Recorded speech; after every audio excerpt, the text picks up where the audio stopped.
कल के टॉपिक में हमने रासायनिक संश्लेषण और पदार्थवाद के स्टेजेस देखे थे, किस तरीके से हुए थे। हमने मिलर और यूरो के देखे थे, ऑपरेन का मॉडल भी देखा था। आज हम जो देख रहे हैं जीवन की उत्पत्ति के चरण, stages of origin species. Operon द्वारा प्रतिपादित जीवन की उत्पत्ति के विभिन्न स्टेजेस के अध्ययन को हम सरलता से दो भागों में बांट सकते हैं, chemical development and second is organic development, यानी कि रासायनिक विकास, दूसरा है जैव विकास। पहला क्या है, जीवन की उत्पत्ति के चरण के दो स्टेजेस है, रासायनिक विकास, दूसरा है जैव विकास। रासायनिक विकास को भी इन्होंने चार में डिवाइडेड किया है, पहला चरण, दूसरा चरण, तीसरा चरण और चौथा चरण। पहले चरण में हम देखेंगे साधारण अणुओं का निर्माण होता है, दूसरे में कार्बनिक अणुओं का होता है, तीसरे में जटिल अणुओं का होता है और चौथे में क्या करेंगे, ये अणु ही आपस में रिएक्शन करते हैं। तो हम देखते हैं लाइन वाइज पहले चरण को। पहले चरण को देखें, पृथ्वी के वायुमंडल।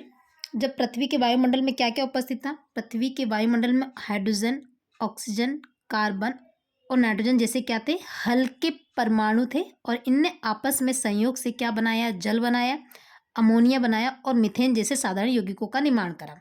यानी कि हाइड्रोजन, ऑक्सीजन, कार्बन और नाइट्रोजन ये चार तत्व थे, हल्के तत्व थे, तत्व नहीं परमाणु कह सकते, छोटे छोटे परमाणु थे। परमाणु की ने आपस में रिएक्शन करी जिससे जल, अमोनिया, मीथेन जैसे साधारण यौगिकों का क्या हो, ये कंपाउंड्स का निर्माण करा। शुरुआत में पृथ्वी का तापमान बहुत ज़्यादा था, जिसकी वजह से ये जितने भी तत्व परमाणु जो थे सारे गैसीय अवस्था में थे। धीरे धीरे पृथ्वी ठंडी होती चली गई, फिर बादलों का निर्माण हुआ, वर्षा हुई, वर्षा से पृथ्वी पूरी जलमग्न हो गई, समुद्रों का निर्माण हुआ। अब वर्षा के कारण वायुमंडल में जो उपस्थित अमोनिया थी, कहाँ बनी थी अमोनिया, जल, अमोनिया मीथेन बनी थी। अमोनिया तथा मीथेन समुद्री जल में घुल गए, जल तो था ही ना, तो अमोनिया और मीथेन समुद्र में जल में घुल गए। वैज्ञानिकों का अनुमान था कि प्रथम जीव की उत्पत्ति कहाँ से हुई है, समुद्र में ही हुई है।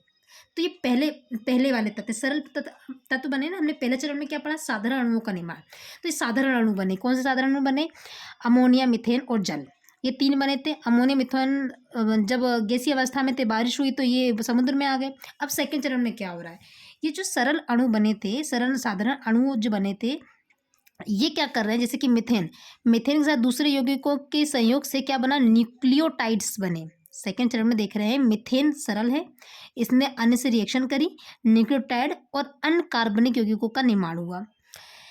जिन कार्बनिक यौगिकों का प्रारंभिक समुद्र में निर्माण हुआ था, उन्होंने जीवों की उत्पत्ति महत्वपूर्ण भूमिका निभाई। ये विभिन्न प्रकार के शर्करा, ग्लिसरीन, वसीय अम्ल, अमीनो अम्ल और पिरिमिडिन और प्यूरिन थे। ये कब थे, ये हमने पुराने वाले टॉपिक्स में कवर किए थे कि ये बने थे समुद्र की सागर में। क्या क्या बना था, शर्करा, ग्लिसरीन, वसीय अम्ल, अमीनो अम्ल, पिरिमिडिन, प्यूरिन बने थे।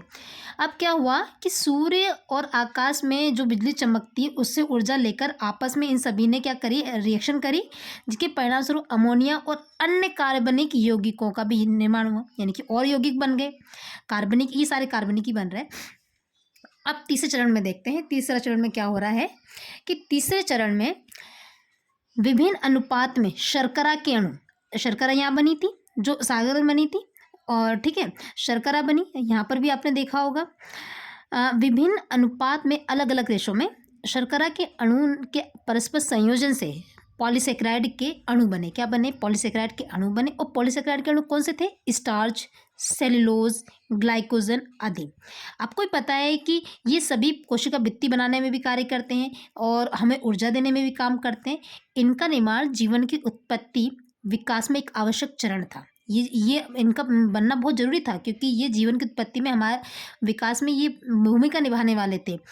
क्योंकि आपको ही पता है कि कोशिका भित्ति इन्हीं शर्कराओं से बनी होती है। ये सब शर्करा है, स्टार्च, सेलुलोज, ग्लाइकोजन तथा स्टार्च व ग्लूकोज से जीवों को ऊर्जा भी प्राप्त होती है।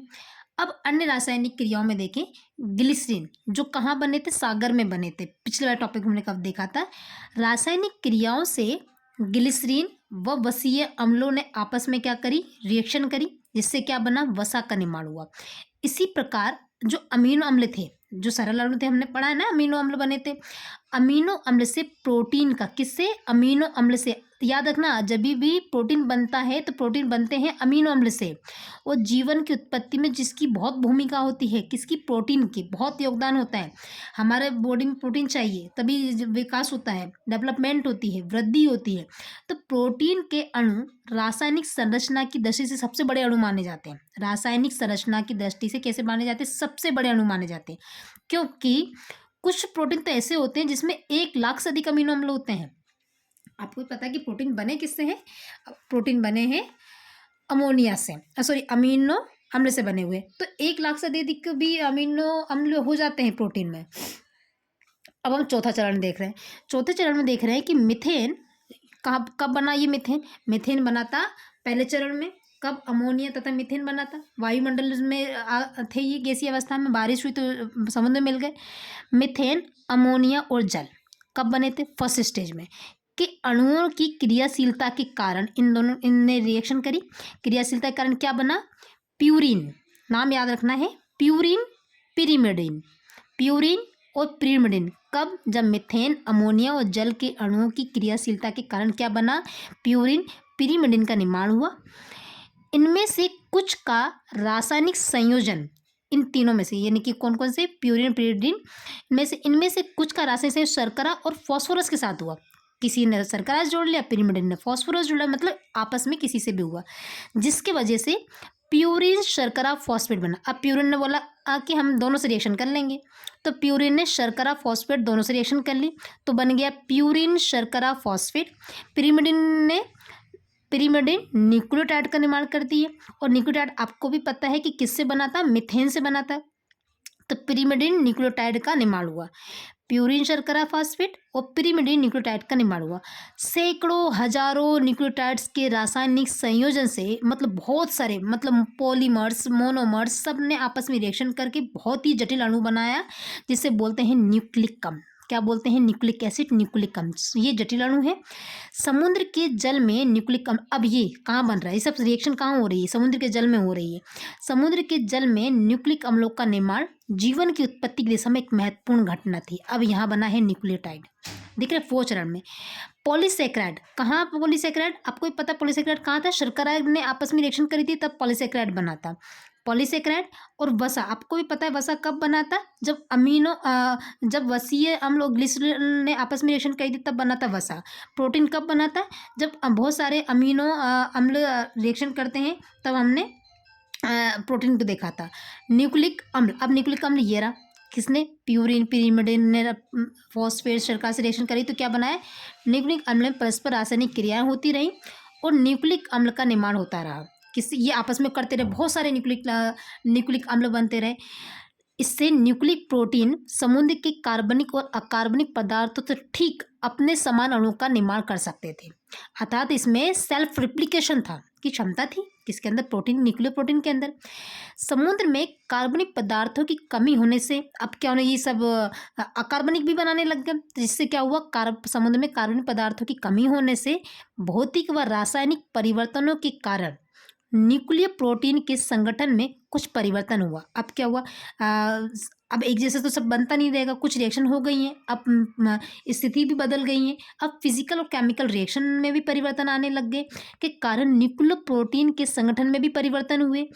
इस प्रकार म्यूटेशन हुआ। जब किसी में चलती आ रही रिएक्शन में कुछ अचानक परिवर्तन हो जाता है तो सब म्यूटेशन कहते हैं, उत्परिवर्तन कहते हैं, जिसे ह्यूगो ब्रेडन ने अच्छे से समझाया है। आगे के टॉपिक में हम इसे समझेंगे।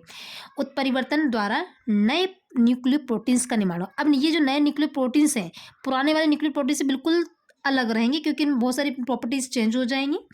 इस प्रक्रिया में जो न्यूक्लियर प्रोटीन प्रतिद्वंद्विता में, मतलब कंपटीशन होते थे, मतलब कौन अच्छी रिएक्शन कर लेगा, अधिक सक्षम सिद्ध हुए, उनकी संख्या बढ़ती गई, और जो न्यूक्लियर प्रोटीन इस प्रतिद्वंद्विता में सफल नहीं हुए वो नष्ट हो गए।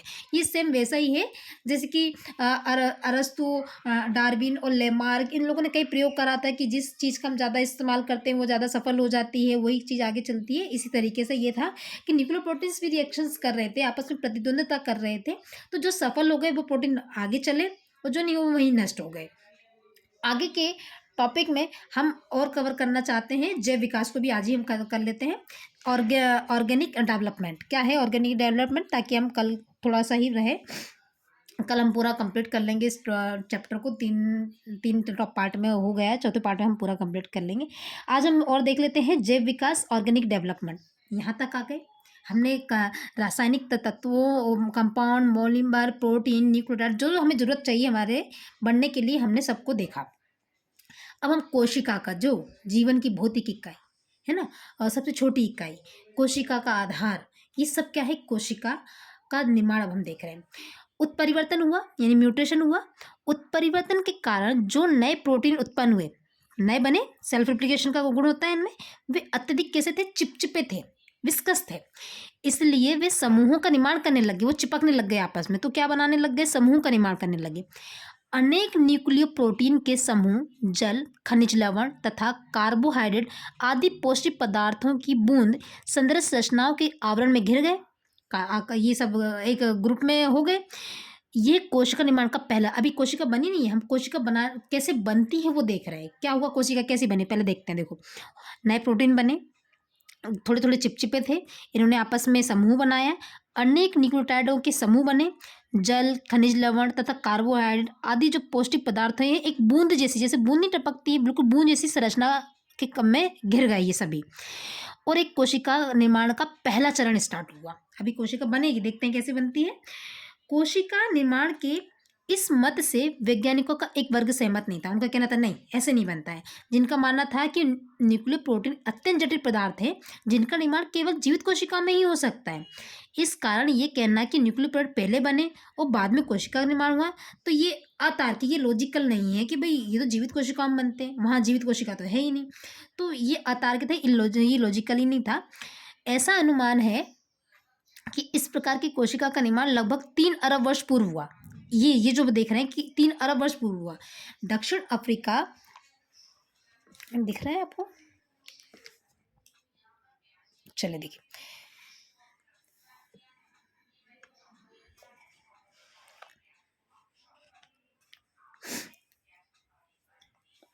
चलो कंटिन्यू करते हैं। दक्षिण अफ्रीका के अवसादी चट्टानों में पाए गए ये न्यूक्लियोटाइड के समूह थे ना, कोशिका जो कह रहे थे बूंद जैसी संरचना थी, कहाँ पाई गई, अवसादी चट्टानों, सेडिमेंट्री रॉक्स में पाए गए। जीवाणु यू बैक्टीरिया आइसोलेटम के जीवाश्म 3 अरब वर्ष प्राचीन है। यानी कि ये जो एक बैक्टीरिया है जिसका नाम है यू बैक्टीरियम आइसोलेटम, ये 3 अरब वर्ष प्राचीन है, जिसे जीवन की उत्पत्ति का सबसे प्राचीन प्रमाण माना जाता है। जब जीवन की उत्पत्ति हुई, उसके बोलते हैं कि ये सबसे प्राचीन है, यानी सबसे प्राचीन वाला बैक्टीरिया जो है ना, वो यू बैक्टीरिया आइसोलेटम है। अब हम देखते हैं उद्विकास का सिद्धांत भी देख लेते हैं। Theory of evolution. जीवों के उद्विकास के संबंध में 2 प्रमुख सिद्धांत थे, ये याद रखना है। उद्विकास का पहला था उपार्जित लक्षणों का वंशानुक्रम सिद्धांत, किसने दिया है, लेमार्क ने। क्या है, उपार्जित लक्षणों का वंशानुक्रम सिद्धांत, लेमार्कवाद। फिर प्राकृतिक चयन का सिद्धांत, डार्विनवाद। प्राकृतिक चयन का, अब उपार्जित लक्षणों का वंशागति सिद्धांत किसने दिया है, लेमार्क ने। तो अब इसको हम समझ ही लेते हैं आज। ये सिद्धांत कब दिया है, 1808 ईस्वी में। किसने दिया है, लेमार्क ने दिया। कब दिया है, 1808 ईस्वी में। फ्रांसीसी प्रकृति विज्ञानी थे, प्रकृति विज्ञानी जेबी लेमार्क थे। लेमार्क द्वारा जूलॉजी नामक अपनी पुस्तक में प्रस्तुत किया। इन्होंने अपनी पुस्तक में इन्होंने उपार्जित लक्षणों की वंशागति का सिद्धांत प्रस्तुत किया।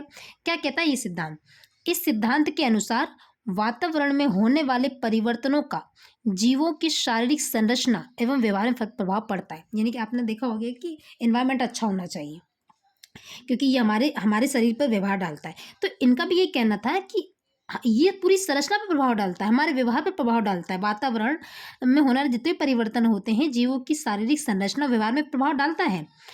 परिवर्तन के वातावरण के अनुसार, ये जो परिवर्तित हो रही थी वातावरण के अनुसार, स्वयं को अनुकूलित करने के क्रम में जीवों के द्वारा कुछ अंगों का प्रयोग अधिक किया गया।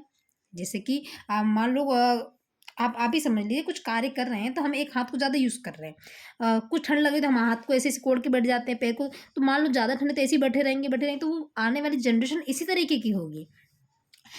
कुछ अंगों का प्रयोग कम किया गया, इस कारण इनमें से कुछ विशेषताएं उत्पन्न हो जाती हैं। जीवों द्वारा अपने जीवन में ये जो एक्वायर की गई है विशेषता, यानी जो उपार्जित की गई विशेषता, उनकी संतानों में ऑफस्प्रिंग में हस्तांतरित हो जाती है।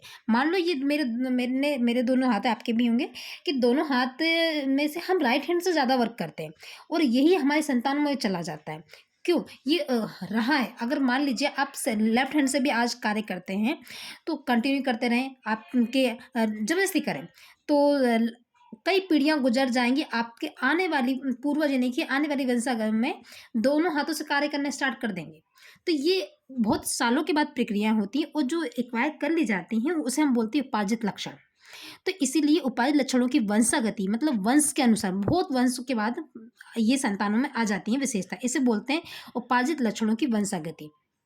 अब हम अगर आज हो जाता है तो हम इसको भी कंप्लीट ही कर लेते हैं। हाँ ठीक है, आप देख लेते हैं प्राकृतिक चयन का सिद्धांत डार्विनवाद क्या कहता है। डार्विनवाद देखिए, डार्विनवाद में क्या था, डार्विनवाद ब्रिटिश वैज्ञानिक थे, क्योंकि क्वेश्चन भी याद रखिएगा, ये क्वेश्चन ऑब्जेक्टिव में दे देते कहाँ कहाँ से थे। ब्रिटिश के वैज्ञानिक थे, क्या नाम था, चार्ल्स डार्विन था। इन्होंने सिद्धांत कब दिया, 1809 से 1882 ईस्वी में।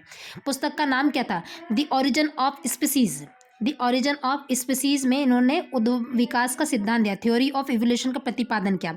क्या कहता है सिद्धांत, इस सिद्धांत के अनुसार सभी जीवों की उत्पत्ति किससे हुई है, एक कोशिकीय सरल जीव से हुई है। क्या बोला है, एक कोश के सरल जीव से हुई है, अर्थात वर्तमान विश्व की सभी जीव प्रजातियां मूलतः एक दूसरे से संबंधित है। डार्विन ये मानते थे कि जीवन की उत्पत्ति निजी पदार्थों से हुई है। अब डार्विन का क्या मानना था, ये ध्यान रखिए। डार्विन मानते थे कि जीवन की उत्पत्ति निजी पदार्थों से हुई है तथा जटिल जैविक संरचना वाले जीवों का विकास, ये जो जटिल जीविक वाले हैं ये बहुत सालों बाद आए, वो लंबे समय के अंतराल बाद समय अपेक्षाकृत सरल संरचना वाले जीवों से ही हुआ है। बोले जो जटिल वाले आए हैं वो सरल वालों से ही आए हैं। जीवों के विकास की प्रक्रिया में उनमें कुछ आनुवंशिक परिवर्तन होते रहे जो अगली पीढ़ी में क्या होते रहे, आते रहे, परिलक्षित हो रहे।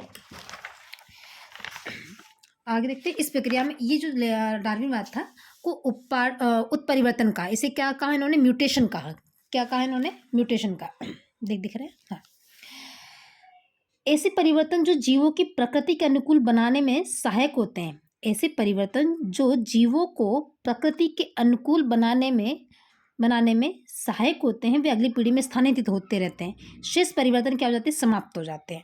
मतलब मैं लेफ्ट हैंड से काम करूँ, राइट से नहीं करूँ, तो कुछ समय बाद मेरा राइट हैंड काम नहीं करेगा, लेफ्ट हैंड काम करेगा। तो इसे बोलते हैं म्यूटेशन। ठीक है, प्रकृति द्वारा निर्धारित यह प्रक्रिया क्या कहलाती है, प्राकृतिक चयन कहलाती है तथा प्रकृति के अनुसार बेहतर परिवर्तन वाले जीवों का अस्तित्व में बने रहना योग्यतम की उत्तरजीविता कहलाती है। आप एक एग्जाम्पल देखिए कि बहुत सालों पहले कि सांप के पैर हुआ करते थे और कुछ परिस्थिति ऐसी कि उनके बिल में घुस नहीं पाते थे, जिसकी वजह से वो चिपक कर अपने पैरों को सिकोड़ कर चलते थे। धीरे धीरे कई पीढ़ियों के बाद उनके ये पैर गायब हो गए। क्यों, क्योंकि उनका इस्तेमाल नहीं हुआ। जिस चीज़ का इस्तेमाल नहीं होता है वो क्या हो जाते हैं, वो विलुप्त हो जाते हैं, वो गायब हो जाते हैं और यही कहलाता है। और जो बेहतर होते हैं वो अस्तित्व में बने रहते हैं, तो योग्यतम की उत्तरजीविता कहलाती है। तो आज हमने पूरा कंप्लीट कर लिया, कल थोड़ा सा और बाकी रहेगा और फोर्थ पार्ट में हम पूरा इसको कवर कर लेंगे। Thank you.